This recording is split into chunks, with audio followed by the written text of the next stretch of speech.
السلام عليكم، ازيكم؟ عاملين ايه؟ احلى جمهور في الدنيا. الحمد لله تميت 500 مشترك. احلى 500 مشترك لانهم كلهم زملكاويه. احلى 500 مشترك زملكاوي جميل.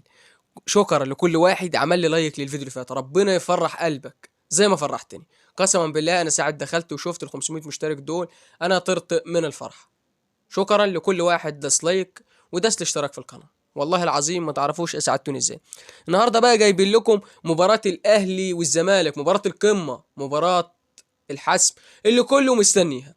كله مستني المباراة دي. مباراة هتكون تقيلة يوم التلات الجاي الساعة 9:30 ان شاء الله على ملعب واستاد القاهرة، ويضمن منافسات بطولة الدوري الممتاز.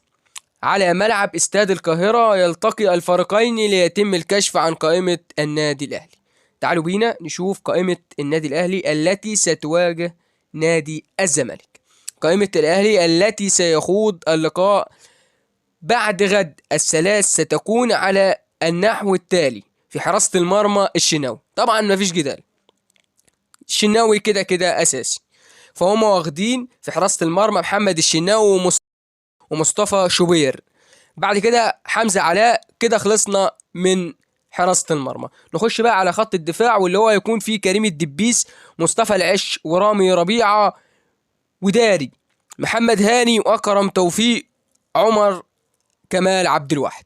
خط الوسط مروان عطية والسولية وأحمد نبيل كوكا وأحمد رضا بوبو، إمام عاشور، كريم ندفد، حسين الشحات، وأشرف بن شرقي، محمد عبد الله. خط الهجوم وسام وجريدي شار. يا جدعان، معاهم فريق قسما بالله مش موجود في الدوري. ايه الفرقة دي بجد؟ والله العظيم شكرا للعيبة نادي الزمالك وإدارة نادي الزمالك. في وسط الحاجات اللي بتحصل ضدهم، وسط كل ده، نادي الزمالك بيقف قدام النادي الأهلي على التيم ده. اه والله العظيم الزمالك تيمو يعتبر في الملعب، لكن تبص بره في الدكه احنا فاضيين دكه. احنا ما عندناش دكه وما عندناش لعيبه.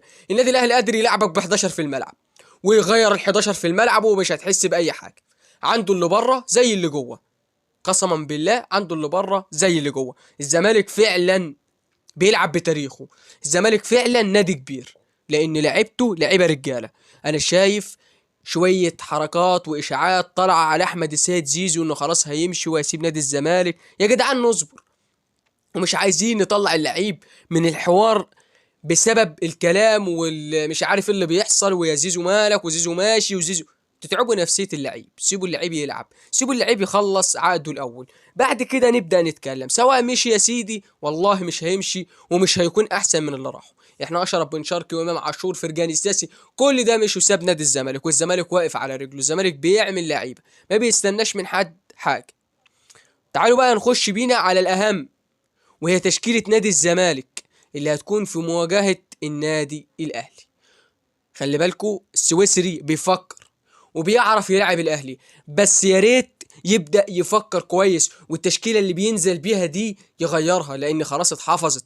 كولر هينزل وعارف هو هيلعب ازاي. هيبدأ يلعب على مفاتيح لعبه لأن هو حفظها من الماتش اللي فات. خلي بالك الماتش لو فتح لصالح النادي الأهلي هيخلص نتيجة صعبة وهتقول أنا قلت. لأنه والله العظيم الأهلي هتنزل المباراة دي بكل غل.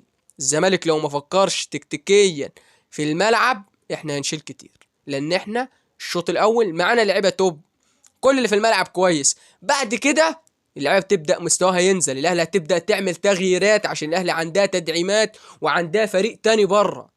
طب تبص لحسين الشحات وبن شرقي بيبدلوا مع بعض جبهه من نار. فاللي ماسكهم ده لو ما تبدلش في الشوط التاني انت بتتعبه. انت خلاص كده بتحط عليه الضغط. لما تنزل له لعيب بمستوى حسين الشحات او اشرف بن شرقي يلعب عليه ماتش او شوط والتاني ينزل في الشوط التاني، يبقى انت كده بتعمل له ارهاق بدني.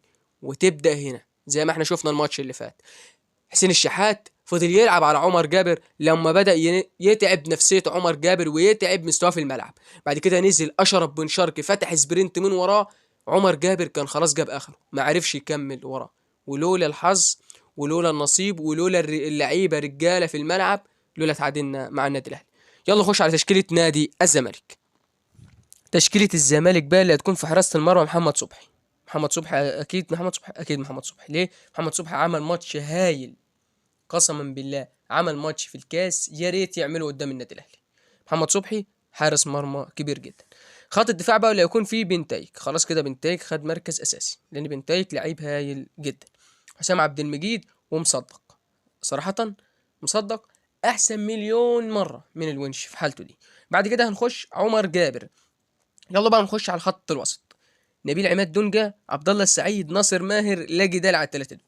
الثلاثه دول في نص الملعب هيمسكوا نص الملعب، وان شاء الله ناصر ماهر ما كانش بيلعب معانا المباراه اللي فاتت، وهنشوف مباراه جامده جدا. خط الهجوم بقى ده ولا هيكون في احمد السيد زيزو وسيف الدين الجزيري. كان المفروض يقف جنبهم مين؟ مصطفى شلبي. مصطفى شلبي حصل حوار في التمرين استبعدوه وغرامه 100,000 جنيه ومش هيلعب الماتش بتاع النادي الاهلي. طب مين يلعب مكانه؟